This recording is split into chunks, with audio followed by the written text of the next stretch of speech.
গোমূত্র পান করলে ৩,৫০০-এরও বেশি রোগ সেরে যায়। বলুন তো, গরুর মুত খেলে যদি ৩,৫০০ রোগ সেরে যায়, তাহলে তো পিজির মতো হসপিটালে মেডিসিন নয়, গরুর মুত রেখে দিত। তবু আপনি বলছেন গরু আমাদের মা। হ্যাঁ, গরু আমাদের মা। গরু যদি আমাদের মা হলো, ভগবান শ্রীকৃষ্ণের স্ত্রী রুক্মিণীর বিবাহের কারণে ১,০০,০০০ গরু কাটা কি করে হয়? রুক্মিণীর বিয়েতে ১,০০,০০০ গরু কাটা হচ্ছে। খাচ্ছে কারা? মোল্লারা খাচ্ছে।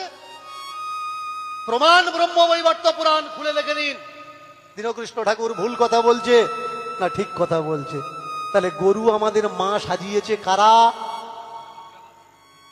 কোন রাজনৈতিক বিচারধারা। শুধু গরু যে মা বানিয়েছে তা নয়, ভারতবর্ষকে বলা হয়েছে এ দেশ আমার মা। কখনো বলতে শিখেছেন জাপানিদের, জাপান আমাদের মা, আমেরিকা আমাদের মা, ফ্রান্স আমাদের মা? কিন্তু ভারতকে আমরা কি বলি? ভারত আমাদের মা। ভারত মাতা কি জয়, ভারত মাতা কি জয় বলো, না বললে গন্ডগোল হবে। একদল মাথা মোটা টুপি পরে ঘুরছে, ভারত মাতা কি জয় বলবে না। আরে বললে অসুবিধা কথা, বল না ভারত মাতা কি জয়। খারাপ হয়ে যাচ্ছে, শুনতে চাচ্ছে বলে দে, পেছনে যাবি ভুলে যাবি। কিন্তু না, ও বলছে তুই বল, এ বলছে আমি বলবো না। মারপিটের সূত্র দেশ নিয়ে আরম্ভ হয়ে গেল। ভারত আমাদের মা। ভারত মা হলো কি করে ভাই?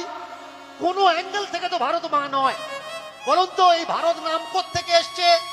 কিছু মানুষ বলবে লক্ষণের ভাই ভরত, ভরত গদিতে বসেছিল, তার জন্য ভরতের নামকরণ থেকে এই দেশ ভারতবর্ষ।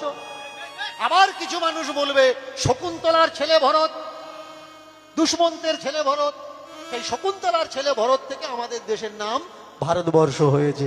এবার বলুন তো, শকুন্তলার ছেলে থেকে হয়েছে, রামের ভাইয়ের থেকে হয়েছে, এই দুটো ভরত মেয়ে ছেলে না বেটা ছেলে? বেটা ছেলে, মেয়ে ছেলে নয়। তাহলে এদের নাম থেকে দেশের নাম যদি ভারত হয়, তাহলে ভারত বাবা হবে না মা হবে?